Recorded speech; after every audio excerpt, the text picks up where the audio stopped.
right, everybody, welcome back to the Horn Takes podcast. You're very rough around the edges.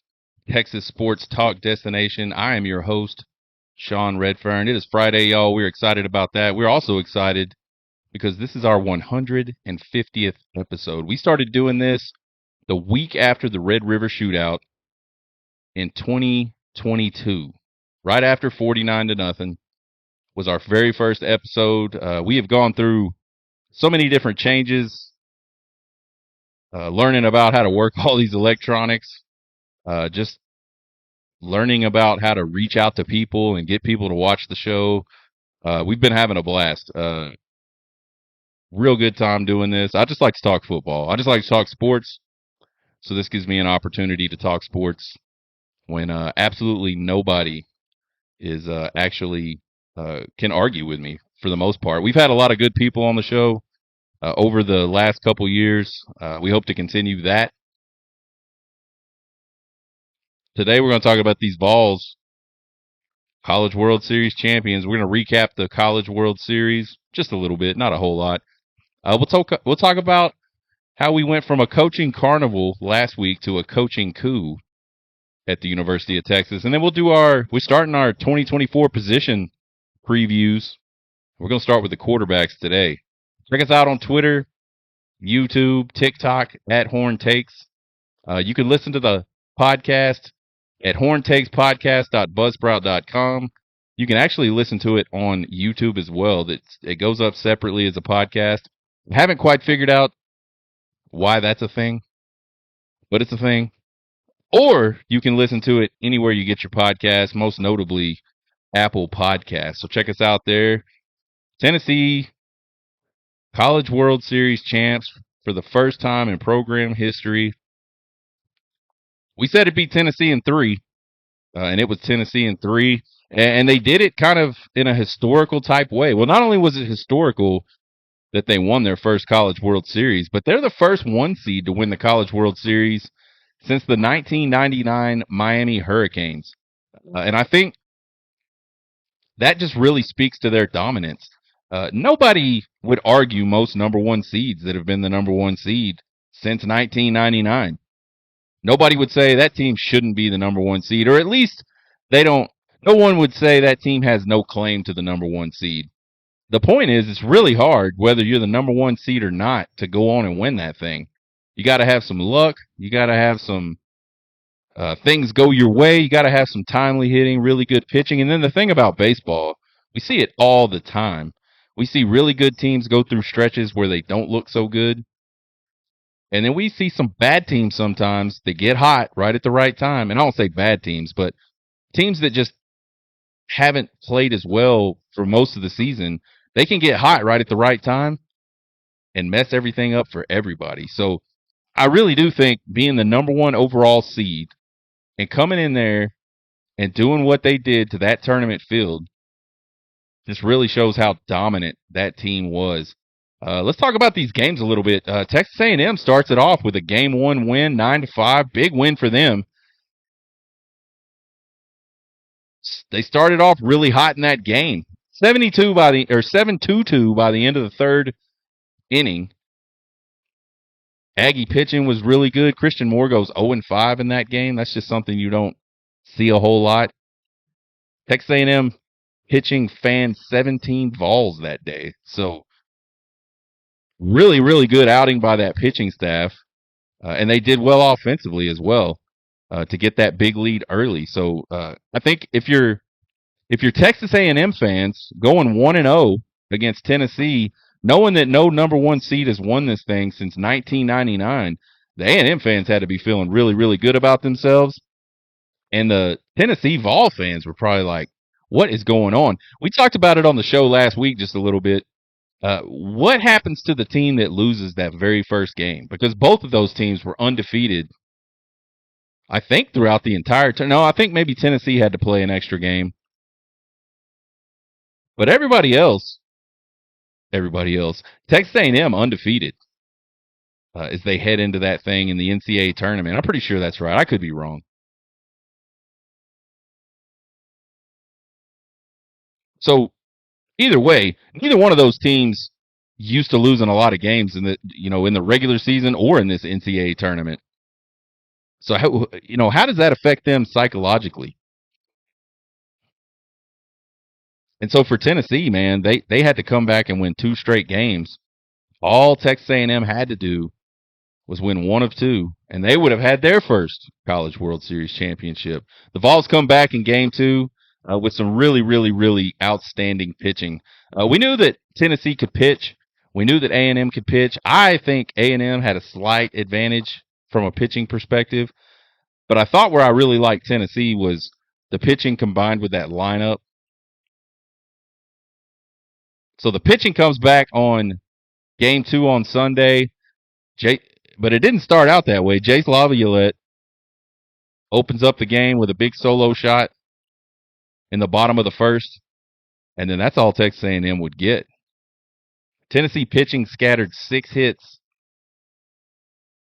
over the final 8 innings of that game. Did a really outstanding job. And then a pair of 2-run home runs by Tennessee in the 7th and 8th inning gave them that 4-1 win. So now we're tied up. We're knotted up. And at this point, just as a bystander, I really thought Tennessee had all the edge going into this final game. I thought, and you could even see the way Schlossnagle kind of pitched his guys in game 1 and game 2, that almost he felt like, I have to get this thing in 2 games. And maybe that was a strategic move or a strategic idea after they did get game 1. But they pitched a lot of guys through game 1 and game 2, a lot of their really, really good pitchers. And so for me, as we headed into game 3, I just kind of had a feeling that, everything we said about Tennessee would come true, and they just would end up, I almost thought, kind of easily winning game 3. But game 3 was not easy. It was pretty wild, actually. Tennessee jumped out with a leadoff home run by Christian Moore, bottom of the first. Texas A&M answers back in the 3rd inning to tie it up, and then Tennessee adds 2 more in the bottom of the 3rd to give them a 3-1 lead. And then from that point on till about the 7th inning, both the pitching staffs kind of settled in. Nobody scores.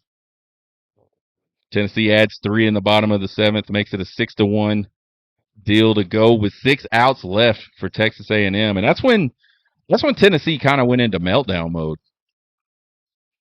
They gave up a single, 2 wild pitches, a double, and another single in the top of the 8th.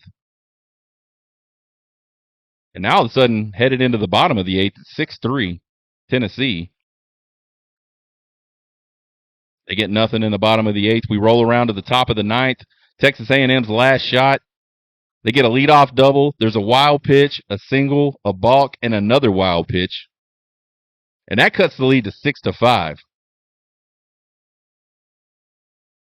Before Combs would finally get Burton swinging for the last out in Tennessee's first ever College World Series championship. Crazy thing about that inning is Combs struck out the side. But he had wild pitches, balks, nice hits by Texas A&M.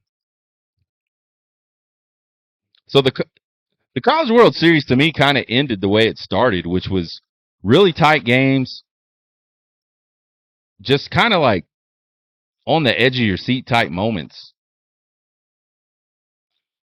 We said it last week, and I'll say it now that we've added the season or the series finale, the College World Series final. It's got to be like one of the best College World Series I've ever watched. Tennessee's Dylan Dreiling, not sure how to pronounce his name. He's the MVP or the player of the series or player of the College World Series final. I don't know what you call it. Probably MVP. Check out this guy's numbers in the College World Series final. 3 games. Game 1, he goes 4 for 5 with a home run and 2 RBI. Game 2, he goes 1 for 5 with a 2-run blast. Game number 3, he goes 2 for 2 with a 2-run home run and a sac fly. This cat hit .583, 3 home runs and 7 RBI in the championship series. That's some good stuff right there, man. That kid showed up in a lineup full of really, really outstanding hitters. Dylan Dreiling puts his stamp on it. Helps get it done for Tennessee. Like we said, man, this is kind of what we thought was going to happen. I just felt like they're too good up and down that lineup, and they have so many quality arms they can bring in. They can just get you outs. Aggie was a good pitching team. They just didn't quite have the same consistency, I don't think, that Tennessee had in the lineup. So Tennessee survives the Texas Coaching Carnival and wins a College World Series. And I think, man, I think Tennessee's going to be there for a while, y'all. Tony Vitello can obviously recruit, and he's obviously a, a good game type coach. The players love him. I think one of the worst things college baseball wanted to see, if you're the rest of college baseball and if you're the rest of the SEC, is Tony Vitello go to the College World Series and have some success, because he's got them there a few times, and they just haven't been able to quite break through and have some success. Well, now they broke through and they won the whole damn thing. It's going to be tough to recruit against them. It's going to be tough to play against them. I'm looking forward to some University of Texas versus University of Tennessee baseball series. Should be good stuff.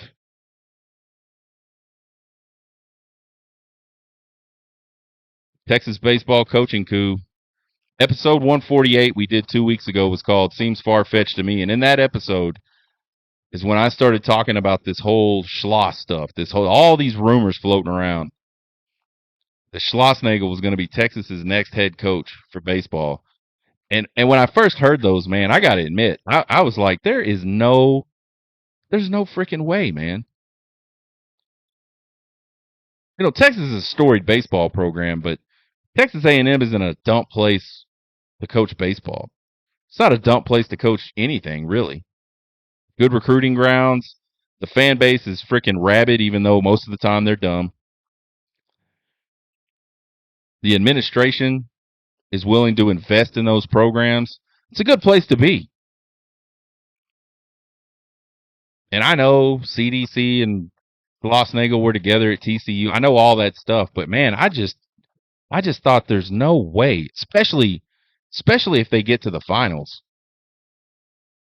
It's just not going to happen. And then we did a segment last week called Texas Coaching Carnival, where we talked about how there still wasn't a coach, and CDC hadn't come out and said, David Pierce is my guy.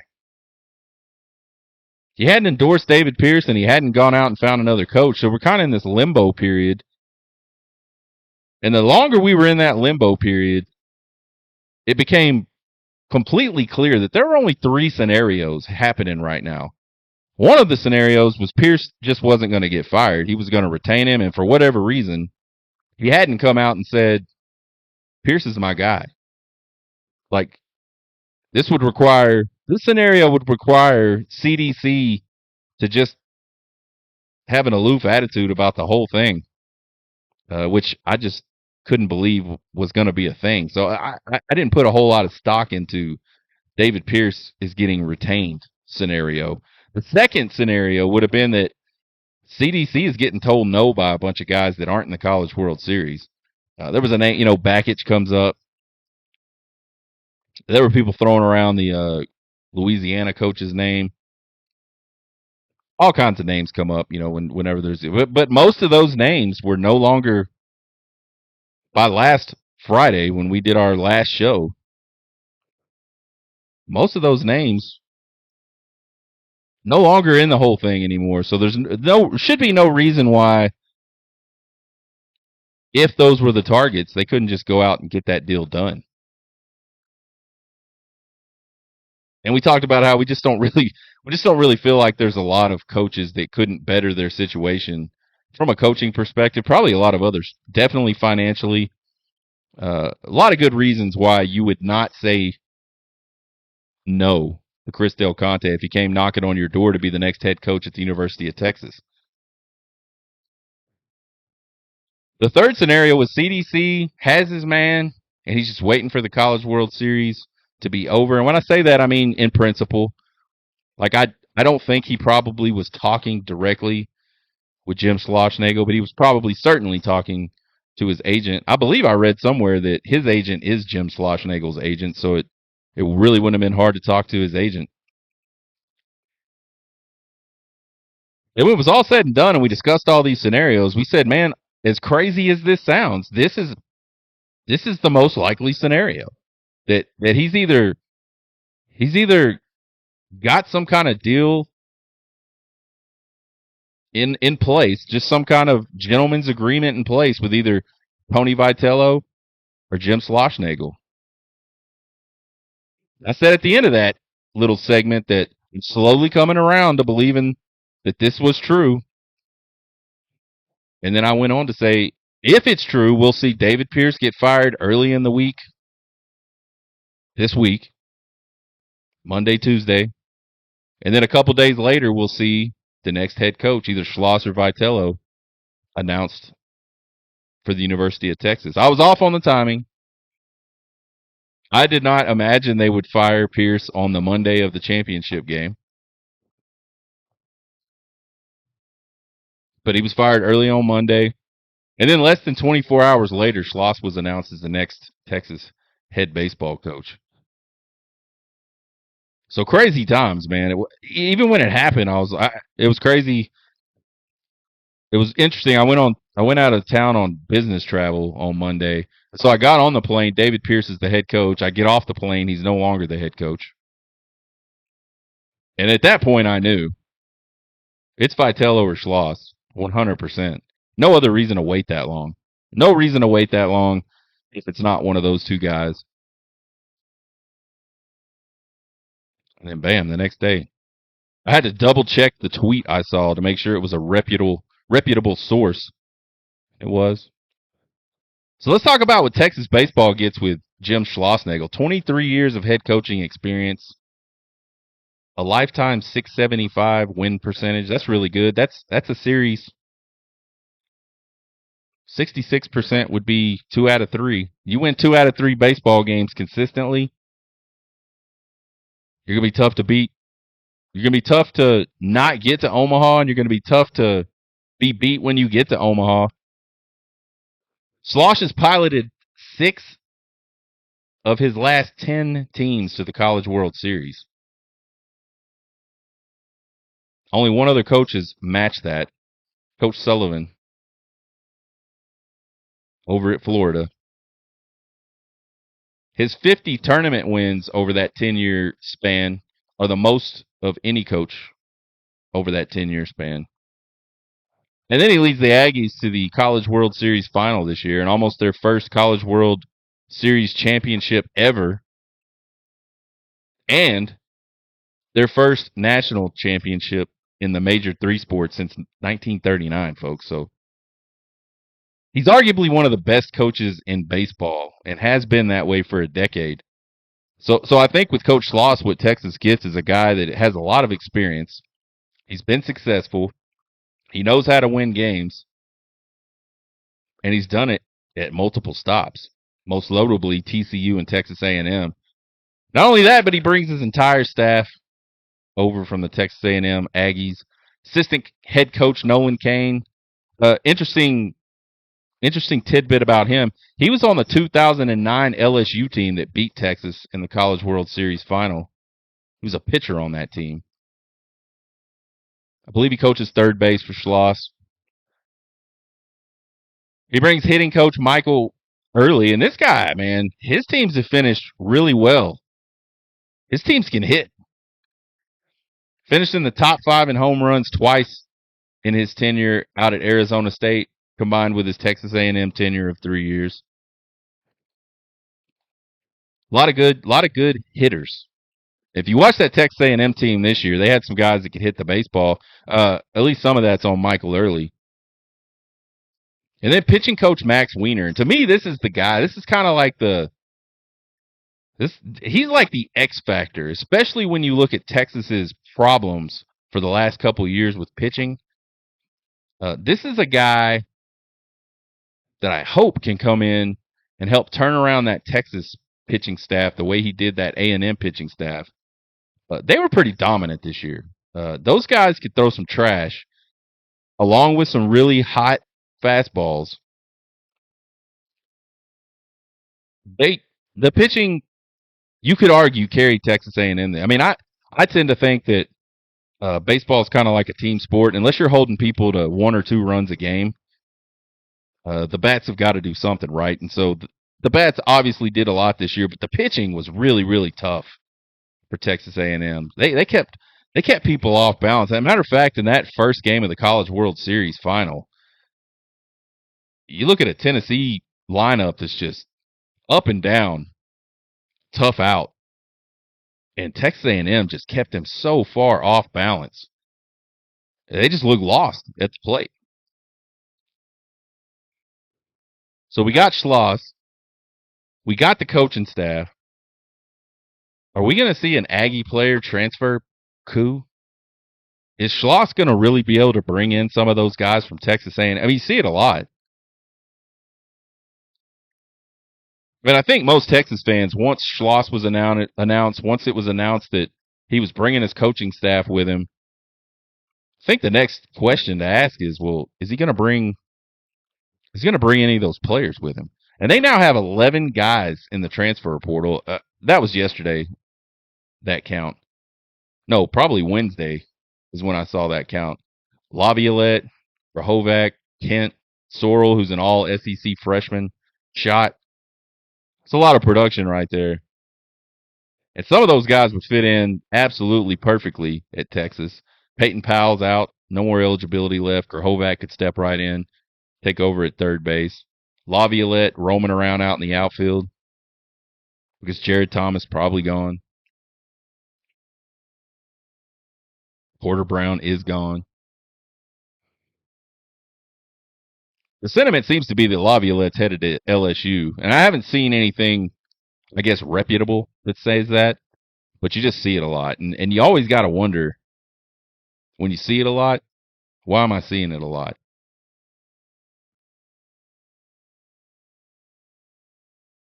These things usually happen quick. I mean, they've got time, right? They lost their coach, so they've got time. I believe once a coach leaves, you have 30 days, regardless of whether the transfer portal is open or not, to make a decision. But like I said, these things usually happen pretty quickly. They'll go on some visits, and it wouldn't take a long time to visit from College Station over to Austin. I think it's an hour and a half, 2 hours. Sources on the Texas side have said since the very beginning, since this whole deal went down, that he would be bringing some of his better players with him. So I don't know. That's, to me, that's one of those things. Why would he wait? Why would they wait? If it's a done deal, it's a done deal. Get it over with. Maybe they're taking into account Texas A&M fans' feelings. I don't know. Speaking of Texas A&M fans, you cannot talk about this situation without talking about the Texas A&M Aggie social media response to all this. Man, I get being upset that your coach leaves. If Coach Sark left, I would be upset. When Chris Beard messed up, I was upset. I get that. And I think what makes this one even worse is, A, he's one of the best coaches in college baseball. And two, I said two, I did like that thing on Home Alone. A, he's one of the best coaches in college baseball. And B, he left him for Texas. Of all the places he could have gone, Texas has to be the absolute worst in the Aggie mind. But these dudes have lost their freaking minds online. In less than 24 hours, folks, Schloss went from a great man with lots of integrity, loves the 12th man, loves being in College Station, and we love him too, to being a slimeball liar that has been actively recruiting Aggie players since April. And yes, I have seen every single one of those things be commented online and repeated multiple times. They call him a liar. And the reason they're calling him a liar is because an Aggie student reporter, and I forgot the kid's name, asked him about the Texas job in the College World Series post-game press conference. You know, the one where they just lost the third game of the College World Series by 1 run. That one. And from a media perspective, I understand wanting to ask the question, but I do not, for the life of me, understand why you would ask that question because you know you're not getting an honest answer. If you don't know, you should know. You're not getting an honest answer. If it hasn't been announced yet, the coach is not going to make that announcement. He's not going to go, well, forgot to tell you guys. Perfect timing, I guess. I'm going to the University of Texas. The dude is still wearing a Texas A&M jersey, Texas A&M hat. He's still got to get 25 guys that are Texas A&M Aggies back to Texas from Omaha. He is not spilling the beans on that in that press conference. He kind of blew his top, and I don't agree with the way he handled that part. I think at the very least you should just say, I'm not going to talk about that. I want to talk about the College World Series. I want to talk about this Aggie team that just made it to their first College World Series final and was 1 run away from winning the damn thing. That's what I want to talk about because that's what that presser's for. You know, he says I took the where he messed up is just answering the question. I took the Aggie job to be at the Aggie job. I'm paraphrasing. Nothing's changed in my mind about that. You got to stop asking coaches questions that you know they cannot, not will not, cannot answer truthfully. And then the fans and the media, you guys got to stop holding them accountable for that and calling them liars when they absolutely inevitably lie. They are going to lie. It happens every single time. Every single time. Let the announcement happen, and then you can go get the real story, which is why. If that kid, and I don't think this was his idea because I saw Lucci talking about it on some podcast that they wrote the question up and he sent this kid in here to answer this question. You got that kid hollered at is what you did. Man, you knew damn well that Jim Schlossnagle was not answering that question. So he didn't lie. He just answered the question the best way he could. And hopefully these coaches will start sort of having a plan for these types of questions. I honestly think he just caught him off guard. And he didn't, he's not a public speaker. He's not he's probably not a strategist. He's probably not a guy that is quick on his feet like that. And so he just gave an honest assessment at the time, I think, and turned out to be a lie. But you knew you were getting a lie. The other thing about this whole deal, Texas A&M stole Schloss from TCU, Fran from Bama, Elko from Duke. They all said basically the same thing Schloss said before heading to Aggieland. I'm here and I'm going to be here and this is where I love to be. It's just part of the business. You guys got to stop asking the question and you got to stop trying to hold them accountable for the answer to the question that you know they can't answer.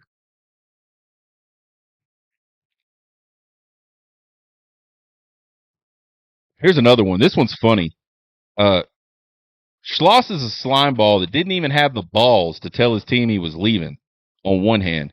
On the other hand, Schloss is a slime ball that's been recruiting Aggie players to follow him to Texas since April. I'll give y'all a second to think about those two statements. Which one is it? Was he recruiting players to Texas since April, which would have meant he was telling them he was going to Texas? Or was he too much of a chicken shit to tell him he was going to Texas?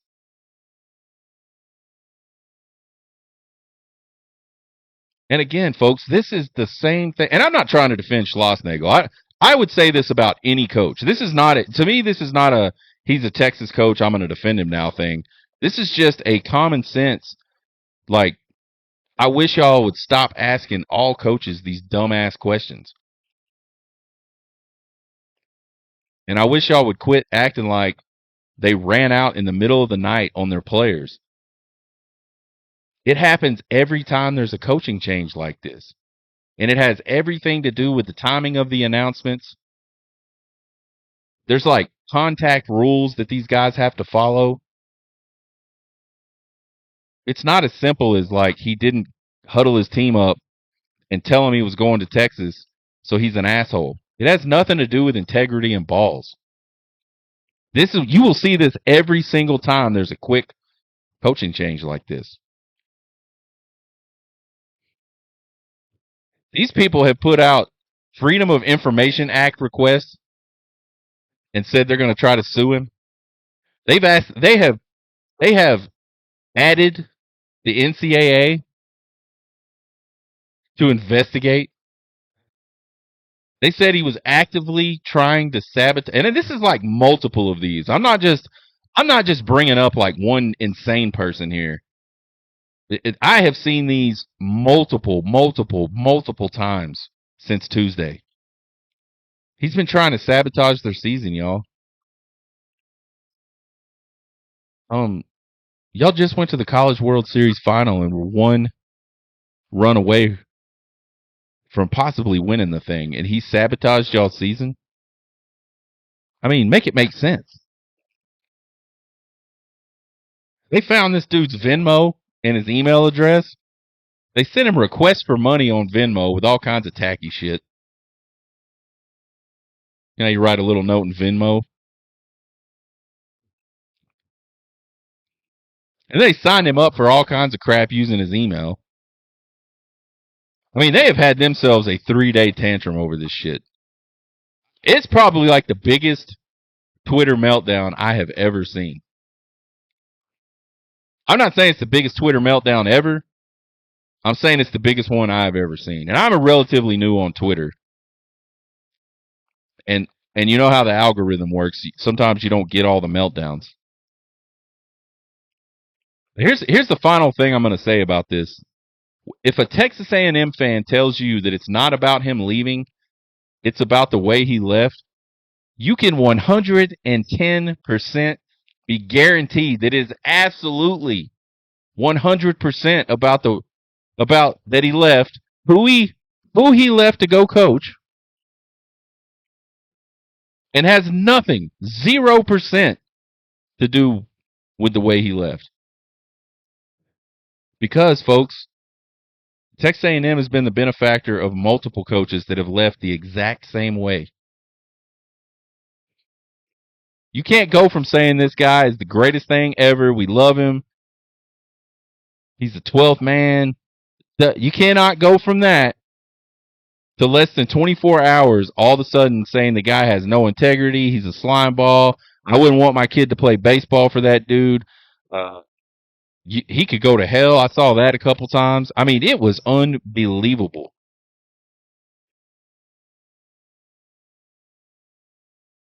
So Texas steals coach lost. Aggie fans lose their damn minds. Is karma a bitch? Maybe. Maybe it is. It sure was with the Chris Beard situation when CDC went and had a McDonald's breakfast sandwich with Chris Beard a few years back and was able to pull him down to Austin. Man, those Tech fans lost their minds, and Tech fans sure were happy. And then it all came crumbling down. Does it this time? Maybe, maybe not. Maybe the baseball gods reward just cunning and shrewdness by Chris Del Conte to pull this one off. What we know for sure is that an already really bitter rivalry, and one that's been on hold for about 13 years now. I mean, I know they've played in baseball a few times, basketball.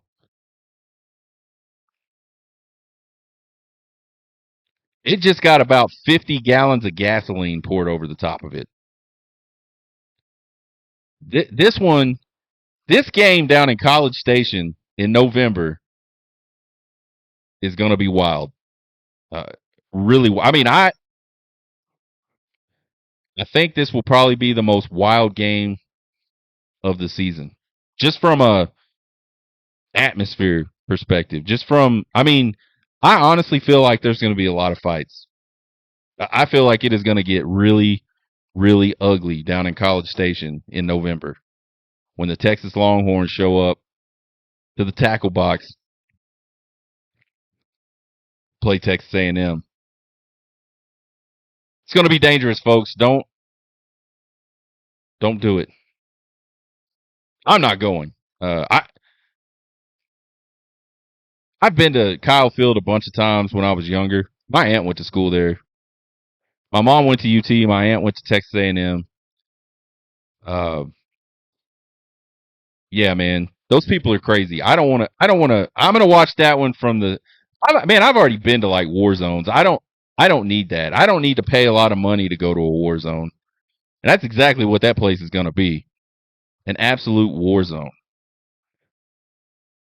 Well, we promised you guys that with baseball season ending, and now we've got this 2 month sort of gap, hole, if you will, in our sports worlds.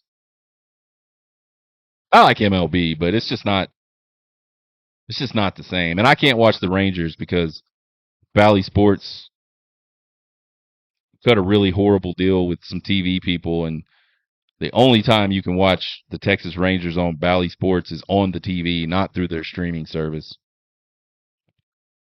So I'm not even getting to watch my team play that much. Regardless, baseball ain't on all the time. And to me, pro baseball is just almost kind of soulless. So we got some stuff to do between now and college football. Take care of all your projects. That's what you need to do. Take care of your projects. That honey-do list your wife's got for you, this is a perfect time to go take care of that. But what we said we were going to do is we're going to start looking at this 2024 Texas Longhorn football team. Start off with position previews. We're going to start off in the most obvious spot to start off, the QB room. Man, I think this QB room is one of, if not the best QB rooms in the entire country. And it's no surprise, really. Sark is kind of built himself the reputation of being the quarterback whisperer. You combine him with A.J. Milwee, and they're just two good quarterback guys. They know who to go get. They bring them in. They don't have a lot of trouble bringing in good talent at QB position. And then they develop it. They turn them into Heisman type guys and first round draft pick type guys. Quinn Ewers, the starting quarterback for the last 2 years, completed 69% of his passes in 2023. He was good for almost 3,500 yards. I think when we started talking about this last year, I thought Quinn Ewers would be right around 3,300 yards. I think that's what I said. 3,300 yards, and I want to say I took him for 26 touchdowns. Ends up passing for almost 3,500 yards, only 22 touchdowns to 6 interceptions. But the deal is he missed a couple games. I mean, if he plays in those 2 games against Kansas State and BYU, he might touch that 4,000 mark. I don't know that he would have gotten to the 26, possibly, probably.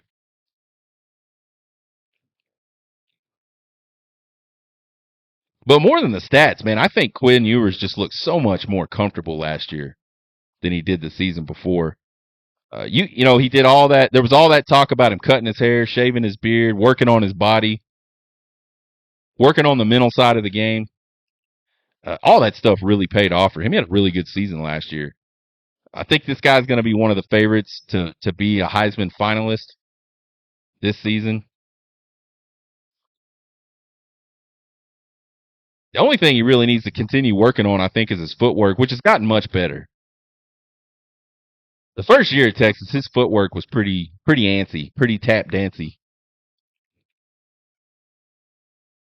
And a lot of that is just if you got a really good offensive line, you can stand back there. It's easy to worry about your feet. When you're getting chased around a lot, it's a lot harder to worry about your feet. And so we saw that offensive line improve a lot last season. I think that had a lot to do with it. But obviously, and certainly the work he put in, probably needs to continue. Probably needs to get a little bit better on the deep ball. And again, I thought last year it was better than the year before. I think if he improves as much between this offseason and this season coming up as he did between last year's offseason and last season, man, he could play he could be in the discussion. And I'm not saying he is this. I'm saying he'll probably end up in the discussion as the number 1 overall pick in the 2025 NFL draft. The big question mark for Quinn Ewers is, can he stay healthy? He's missed games in each of his first 2 seasons at the University of Texas. Multiple games. I think he missed basically 4 games in 2022. And then he misses the 2 last year in conference play. Thank God for good quarterback rooms.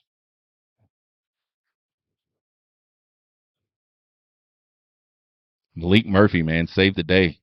Hey, we probably don't talk about that enough. Malik Murphy comes in and he doesn't play great. He plays good enough in 2 games to keep Texas's season intact. That could have easily gone the other direction. And then to Texas fans, we're not near as happy about the season going into 2024. Number 2 guy, Arch Manning. I'll say it. He is probably the most talented backup quarterback in the country. This guy got very little playing time as a true freshman. But when he did get to play, and I think the only time he got to play was against Texas Tech, you could really see the athleticism. You could really see the arm. You could tell why this guy is one of the highest rated recruits of all time. I think he's serious, man. He completed 19 of 25 passes for 355 yards and 3 touchdowns in the Texas Orange and White game this spring. Looked really good. Looked. A lot of people gave that dude shit for his spring game last year because he didn't look good. But you know what? Most guys right out of high school that just set foot on a college campus a few weeks ago, a couple months ago, they don't look really good in their first sort of live action. And honestly, I'm not sure it was him that so much didn't look good. He just didn't have a lot of places to throw the football. You see, he just got rid of the ball a lot, and I thought that showed a lot of maturity. Don't try to force anything. Just get rid of the ball. If it's not there, just get rid of it. Live to play another day.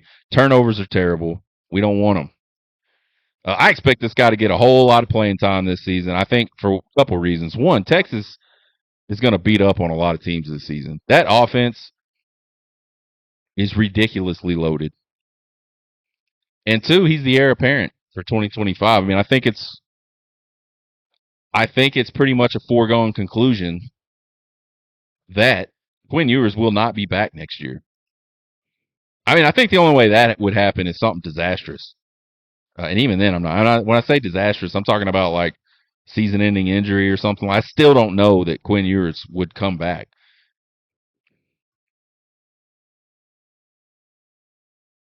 So I think Arch is your guy in 2025. So you got to get him some meaningful reps in 2024. If I'm a Texas fan, I am very, very comfortable with that guy coming off the bench if something happened to Quinn Ewers.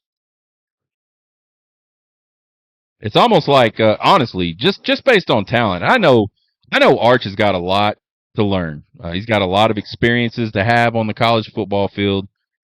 He is by no means a finished product, but to me, it's almost like a 1A, 1B type situation when you look at Quinn Ewers and Arch Manning. And then you got Trey Owens, who's sitting there in the 3 spot, former 3-star. He was a 3-star a couple years ago when he committed. And I thought that was crazy. I went and watched this dude's film, and I was like, there is no way that dude is a 3-star quarterback. And he got his bump to 4 stars sort of late in the process. He's a big kid, man. He's 6'5", 235 pounds. He goes 14 to 21 for 228 and 3 touchdowns in the orange and white game. And I think, to me, what makes that so impressive is you look at Arch's first orange and white game and just how blah it was. And then this kid comes in about the same situation and absolutely lights it up. Trey Owens is a name, folks. I know KJ Lacey is coming in this 2025 class. I know Sark just got Diabell, who's a really highly rated quarterback in the 2026 class. But y'all cannot sleep on Trey Owens, man. I think that guy is going to push anybody that's in that QB room for playing time once Arch Manning eventually and most certainly heads off to the NFL draft. Some folks say he's going to do that after this season. Well, I don't think he can after this season. So maybe it would have to be after his redshirt sophomore year, which, I don't know, we'll just have to see. He ain't playing 1 year at Texas and bouncing. I think that kid plays at least 2 years. But Trey Owens is a guy y'all should pay attention. And if, I said this about Malik Murphy as well, if he doesn't stay at Texas, somebody's going to get a really, really good player in the transfer portal. I like Trey Owens. I think too many people sleep on the third guy, and it's probably just because we haven't had a really good third guy in a long, long, long line, basically every time. I'm trying to think back. They just don't get to play a lot. Most third guys aren't great, and I don't know that I would call Trey Owens great at this point, but I certainly think he has that type of potential. He has got a really, really nice touch on the deep pass. Y'all remember, was it Steven Bouchel? Whatever that Bouchel kid was that used to be here back when he transferred out to, I believe, SMU. When it became apparent that, what's that kid's name? Anyway, Steve Bouchel, man, had a really, really nice deep ball. And I think this Trey Owens kid has that type of deep ball. And then he's got the arm to get it into tough spots, too. So, QB room is deep. Deeper than it's ever been at the University of Texas. If you're giving them a grade, man, I don't know how you go any lower than A+. I mean, I'm not trying to be a homer. It's just an outstanding QB room. The starter is one of the better QBs in the country, and now this guy's got some experience. He's got the experience of being in championship games and playoff games, being up, being down. He just, there's no substitute for experience, and now he has 2 years of that. So you couple all that with his physical ability, he's going to be damn good this year. The backup, probably one of the most talented, not best, most talented quarterbacks in the country. And he's just been sitting there for the last year plus, just kind of learning, getting some experience, watching. You can get experience as a quarterback by watching other quarterbacks.